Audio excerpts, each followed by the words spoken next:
আজকে আমরা আলোচনা করব কলামে যখন দুই ডিরেকশনের মোমেন্ট থাকে অর্থাৎ বাই অ্যাক্সিয়াল মোমেন্ট থাকে তখন এই ধরনের কলামকে আমরা কিভাবে ডিজাইন করতে পারি সেই বিষয় নিয়ে আলোচনা করব।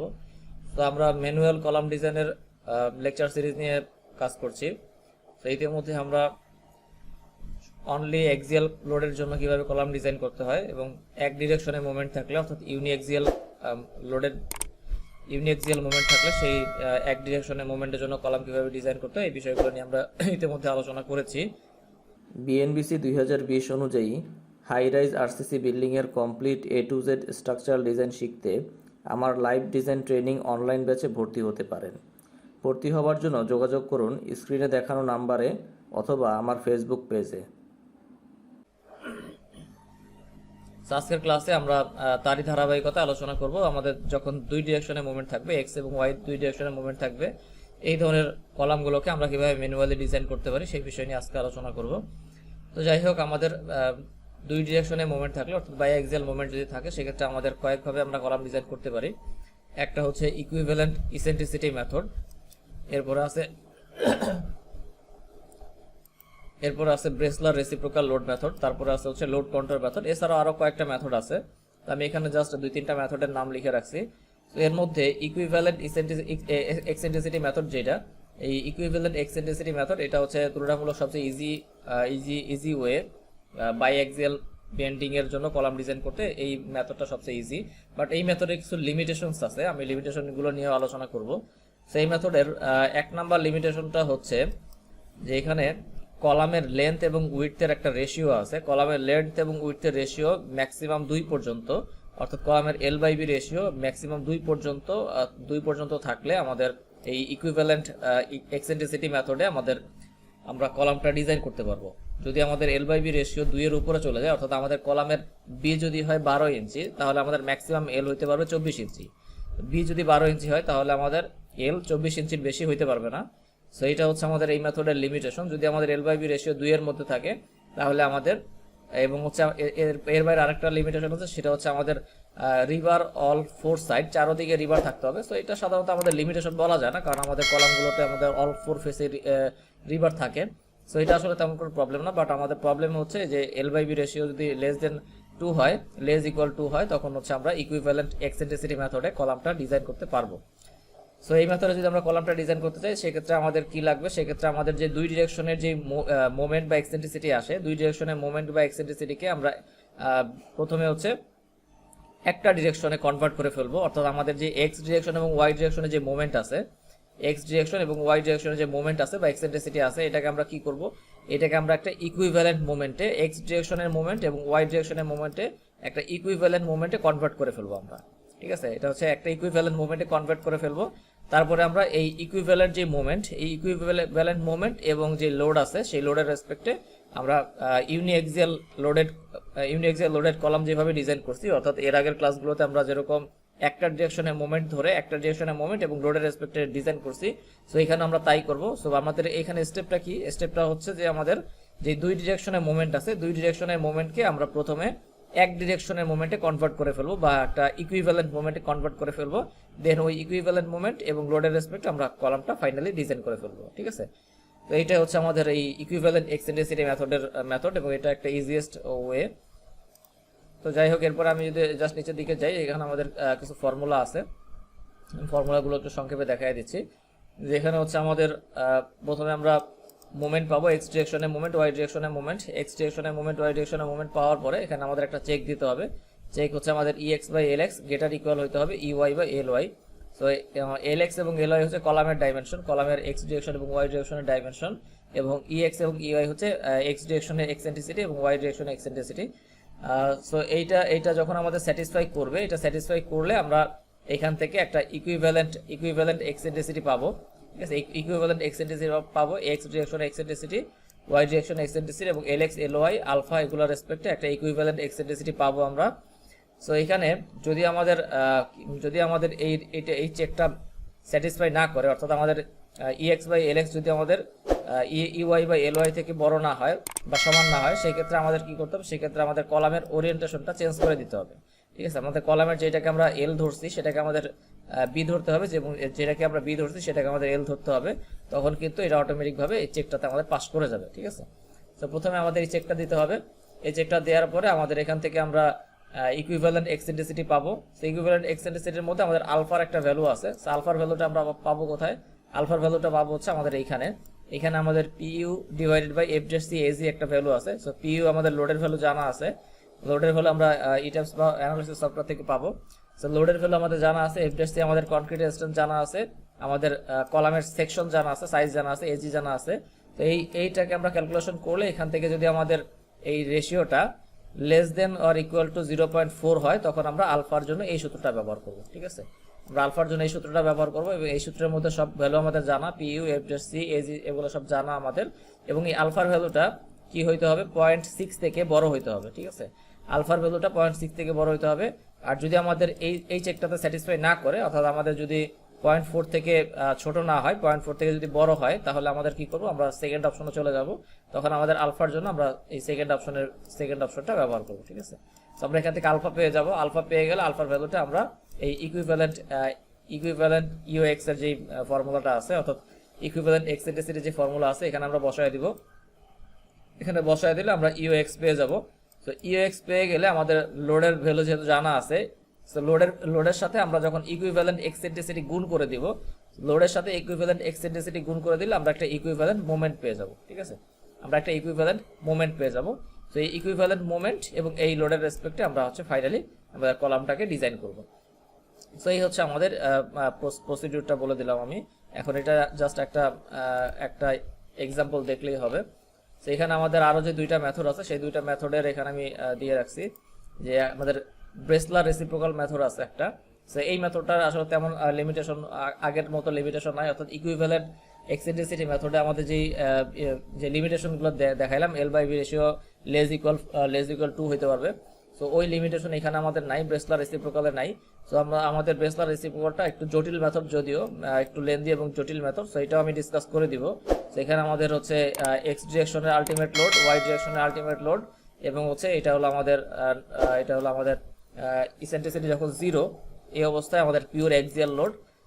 এই তিনটা ভ্যালু যখন আমরা ক্যালকুলেশন করে এখান থেকে এই ফর্মুলা ব্যবহার করে আমরা আলটিমেট লোডটা পেয়ে যাব। ঠিক আছে, এটা হচ্ছে আমাদের কলামের আলটিমেট লোড। তো এখান থেকে আমরা ব্রেসলার রেসিপ্রোকাল মেথডে এটা আমরা শিখবো। প্রথমে আমরা হচ্ছে ইকুইভ্যালেন্ট এক্সেন্ট্রিসিটি মেথডটা দেখবো, তারপর আমরা ব্রেসলার রেসিপ্রোকাল মেথডটা দেখবো। এরপর আরো একটা মেথড আছে, লোড কন্ট্রোল মেথড। এটা জাস্ট এই ব্রেসলার রেসিপ্রোকালের মতোই, সবকিছু যখন ফাইনালি আমাদের শেষ হয়ে যাবে, তখন আমরা ব্রেসলার রেসিপ্রোকালে এই ফর্মুলাটা ব্যবহার করব। আর লোড কন্ট্রোল মেথডে আমাদের আরেকটা ফর্মুলা আছে। সো এই ফর্মুলাটা আমরা ব্যবহার করলে এটা আমাদের লোড কন্ট্রোল মেথডে আমরা মোমেন্টের ভ্যালু বের করতে পারবো। তো এটা আমি জাস্ট দেখাবো না, বাট যদি আমরা ব্রেসলার রেসিপ্রোকালটা পারি, সেক্ষেত্রে আমাদের লোড কন্ট্রোল মেথডটা ইজি হয়ে যাবে। এটা আমরা ইজিলি পারবো, বুঝছো, বা বই থেকে জাস্ট একটু দেখে নিলেও হবে। তো যাই হোক, আমি আজকে হচ্ছে শুধু ইকুইভ্যালেন্ট এক্সেন্ট্রিসিটি মেথড দেখাবো, এবং নেক্সট ক্লাসে আমি ব্রেসলার রেসিপ্রোকালটা দেখাবো। তো আমি চলে যাচ্ছি। এখানে আমাদের ইকুইভ্যালেন্ট এক্সেন্ট্রিসিটি মেথডের এটা জেমস কে উইটের বইয়ের 7th এডিশনের 11.6 যে এক্সাম্পলটা আছে, সেটা কিছু ক্ষেত্রে হয়তো আমি মডিফাই করে নিছি। যাই হোক, আমি এটা দেখাই দিচ্ছি। আমাদের লোডের ভ্যালু আছে কত? লোডের ভ্যালু আছে 250, এবং এক্স ডিরেকশনের মুভমেন্ট আছে, ওয়াই ডিরেকশনের মুভমেন্ট আছে, কনক্রিটের স্ট্রেংথ আছে, এবং স্টিলের স্ট্রেংথ আছে। সো আমরা যখন প্র্যাকটিক্যালি কোনো কলাম ডিজাইন করতে যাই, তখন কিন্তু আমাদের এই ধরনের ইনফরমেশনই আমরা পাই ইটেপস থেকে। সো ইটেপস থেকে আমরা এই ধরনের ইনফরমেশন পাই, অর্থাৎ আমাদের কলামে কি পরিমাণ লোড আসতেছে এবং এক্স ডিরেকশনে কি মুভমেন্ট আছে, ওয়াই ডিরেকশনে কি মুভমেন্ট আছে, এগুলো আমরা পেয়ে থাকি। সেই ভ্যালুগুলো এখানে আমি অ্যাজাম্পশন করে নিলাম, এই ভ্যালুগুলো আমি ধরে নিলাম। সেই ভ্যালু রেসপেক্টে আমি কলাম ডিজাইন করব। সেই ভ্যালু রেসপেক্টে যখন আমি কলাম ডিজাইন করব, প্রথমে আমি কলামের একটা ক্রস সেকশন ধরে নিলাম। কলামের একটা সেকশন আমি এখানে 16/16 ধরে নিলাম, এবং এই 16/16 রেসপেক্টে আমি একটা স্টিলের পরিমাণ ধরে নিলাম, বা স্টিল রেশিও ধরে নিলাম।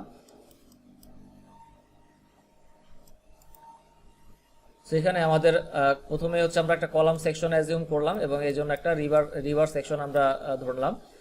সো এখন প্রথম কাজ হচ্ছে আমাদের এক্সেন্ট্রিসিটি বের করা। যেহেতু আমাদের এখানে মোমেন্টের ভ্যালু দেওয়া আছে এবং লোডের ভ্যালু দেওয়া আছে, সো আমাদের মোমেন্ট ডিভাইডেড বাই লোড করলে আমরা কিন্তু এক্সেন্ট্রিসিটি পেয়ে যাব।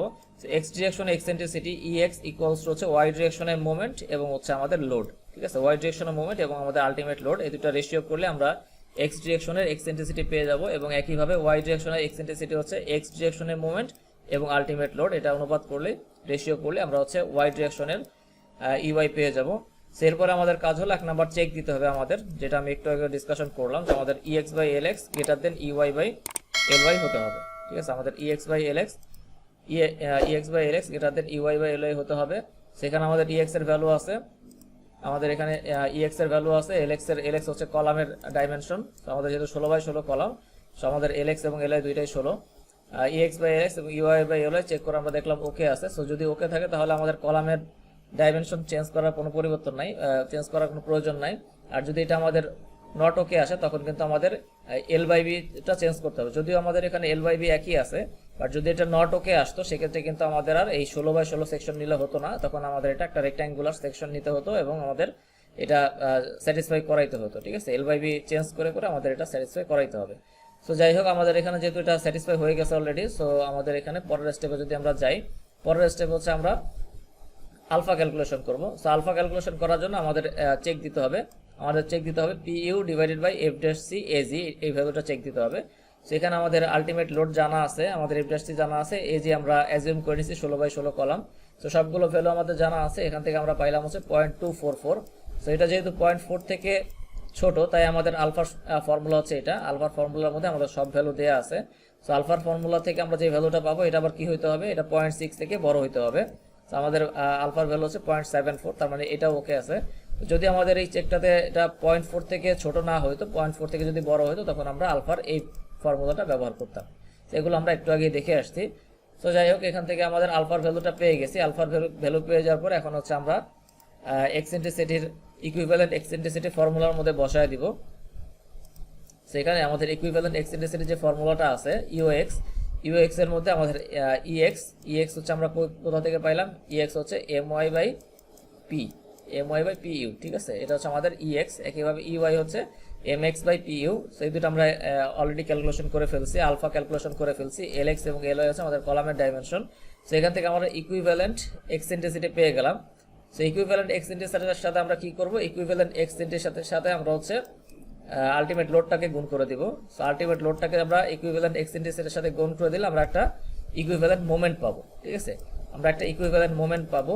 সো এই যে ইকুইভ্যালেন্ট মোমেন্ট আমরা পেলাম, এই ইকুইভ্যালেন্ট মোমেন্ট এবং হচ্ছে আমাদের যে আলটিমেট লোড আছে, ইকুইভ্যালেন্ট মোমেন্ট এবং আমাদের যে আলটিমেট লোড আছে, এই এখন আমাদের দেখেন, এখন কিন্তু আমাদের আর দুইটা ডিরেকশনের মোমেন্ট নাই। আমরা যখন ক্যালকুলেশনটা শুরু করছিলাম তখন আমাদের কি ছিল, দুইটা ডিরেকশনের এক্সেন্ট্রিসিটি ছিল বা দুইটা ডিরেকশনের মোমেন্ট ছিল। তো এখন কিন্তু আমাদের এই যে দুইটা ডিরেকশনের MX এবং MY যে আমাদের দুইটা ডিরেকশনের মোমেন্ট ছিল, এই দুইটা ডিরেকশনের মোমেন্ট কিন্তু আমাদের আলটিমেটলি কি হয়ে গেছে, একটা মোমেন্টে কনভার্ট হয়ে গেছে। ঠিক আছে, আমাদের একটা ইকুইভ্যালেন্ট মোমেন্টে কনভার্ট হয়ে গেছে। সো যেহেতু আমাদের একটা ইকুইভ্যালেন্ট একটা মোমেন্টে কনভার্ট হয়ে গেছে এবং আমাদের একটা লোড আছে, সো এর আগে আমরা যখন ইউনিএক্সিয়াল লোডেড কলাম নিয়ে কাজ করছি, আমাদের সেকেন্ড যেই এক্সাম্পল বা সেকেন্ড যে সিস্টেম, সেইটাতে আমরা কিন্তু একটা ডিরেকশনের মোমেন্ট এবং এক্সিয়াল লোড নিয়ে কিভাবে কলাম ডিজাইন করতে সেই বিষয়টা আমরা ডিসকাস করছি। সো এখন আমাদের কিন্তু জাস্ট ওই বিষয়গুলো বা ওইভাবে হুবহু আমাদের অ্যানালাইসিসটা করতে হবে। অর্থাৎ আমরা একটা কলাম সেকশন নিব, একটা কলাম সেকশন নিয়ে আমরা দেখব যে এই কলাম সেকশনটা কি পরিমাণ মোমেন্ট নিতে পারে ব্যালেন্স কন্ডিশনে এবং কি পরিমাণ লোড নিতে পারে। সো যদি আমাদের এখানে যে আমাদের মোমেন্টটা আছে, এই মোমেন্টের রেসপেক্টে যদি আমাদের এই কলাম সেকশনটা কি করে, আমাদের এই 250 কিপ থেকে বেশি লোড নিতে পারে, তাহলে আমাদের এই সেকশনটা পাস করবে বা এই সেকশনটা আমরা চুজ করতে পারবো। ঠিক আছে, তো এটাই হলো আমাদের ইকুইভ্যালেন্ট এক্সেন্ট্রিসিটি মেথডের খুব সহজে আমরা এই মেথডে কলাম ডিজাইন করতে পারি। সো জাস্ট আমি একটু রিভিউ করে দিচ্ছি আবার, যেখানে আমাদের যে দুই ডিরেকশনের মোমেন্ট ছিল, দুই ডিরেকশনের মোমেন্টকে আমরা এক ডিরেকশনের মোমেন্টে কনভার্ট করে ফেললাম। এক ডিরেকশনের মোমেন্টে কনভার্ট করে আমাদের এখানে কিন্তু ম্যাথ শেষ হয়ে যায় নাই। এক ডিরেকশনের মোমেন্টে কনভার্ট করার পরে এখন আমরা যে কোনো একটা সেকশন অ্যাজিউম করে নিব, অথবা আমরা যে এখানে 16/16 যে সেকশনটা ধরছিলাম, এই 16/16 সেকশনটাকে আমরা অ্যানালাইসিস করব। জাস্ট আমরা এর আগে যেটা ইউনিএক্সিয়াল লোডেড কলাম যেভাবে আমরা ডিজাইন করছি, হুবহু ওইভাবে আমরা এখানে 16/16 কলামটাকে অ্যানালাইসিস করব। 16/16 কলামটাকে অ্যানালাইসিস করে এর ভিতরে যে রিইনফোর্সমেন্ট আছে সেটা আমাদের জানা আছে। সেই কলামটাকে আমরা অ্যানালাইসিস করব। অ্যানালাইসিস করে আমরা দেখব যে এটার ব্যালেন্স মোমেন্ট এবং ব্যালেন্স লোড কত আসে। সো ব্যালেন্স লোড এবং ব্যালেন্স মোমেন্টের রেসপেক্টে আমরা জাস্ট এটা চেক করে দেখব যে আমাদের এই 16/16 কলামটা পাস করে কিনা। ঠিক আছে, সো আজকে এই পর্যন্তই। আগামী ক্লাসে ইনশাল্লাহ আমরা আলোচনা করব যে আমাদের সেকেন্ড যে আরেকটা অপশন আছে, যে বাইএক্সিয়াল লোডেড কলাম ডিজাইন করার জন্য, যদিও এটা একটু জটিল, বাট আমি এটা টোটালি ডিসকাস করে দিব। সেটা হচ্ছে আমাদের রেসিপ্রোকাল মেথড যেটা, সো রেসিপ্রোকাল মেথডটা আমরা ডিসকাস করে দিব ইনশাআল্লাহ নেক্সট ক্লাসে। তো আজকে এই পর্যন্তই।